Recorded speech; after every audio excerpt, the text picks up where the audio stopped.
Hi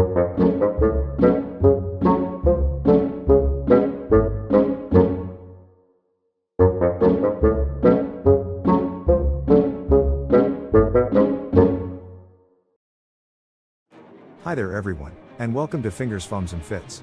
In this episode of TTPITL I will be painting this Aeldari Fire Dragon for Warhammer 40,000, but in a slightly different way. Not long ago, the official Warhammer YouTube channel put out a video about how to paint your fire dragons as if they had a somewhat molten look, and I thought I'd give that a go today. The link to this video is in the description below, and I'll also link a card in the top right corner. So, without further ado, let's see how I do.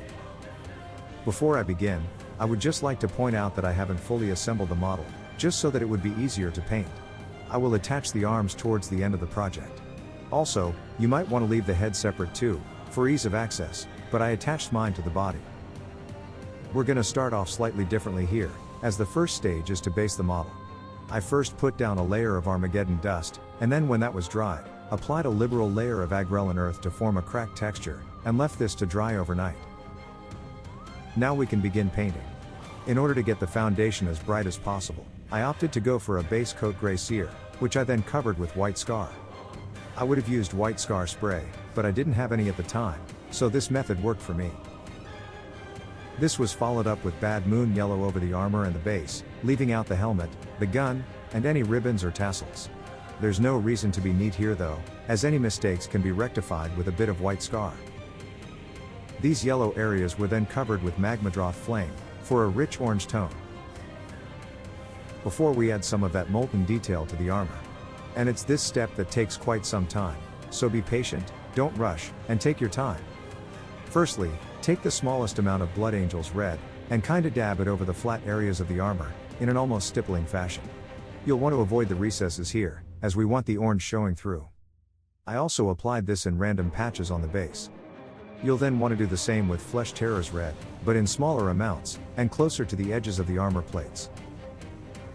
I then applied a small amount of thinned down Basilicanum gray in a similar fashion to an edge highlight, but applying it towards the top of any armor panels. I repeated this a couple of times to build up the scorched look, so it didn't go on too strong from the start. I also applied it to the base by wiping some off and wiping the brush over the cracked texture, in a fashion similar to dry brushing. Wet brushing? I think I'll leave the armor there, so on to some other details, starting with the helmet. I painted the eye lenses with striking scorpion green, and then the face plate with black Templar, covering any overspill with white scar. The rest of the helmet was then painted first with Imperial Fist, and then Eondon Yellow.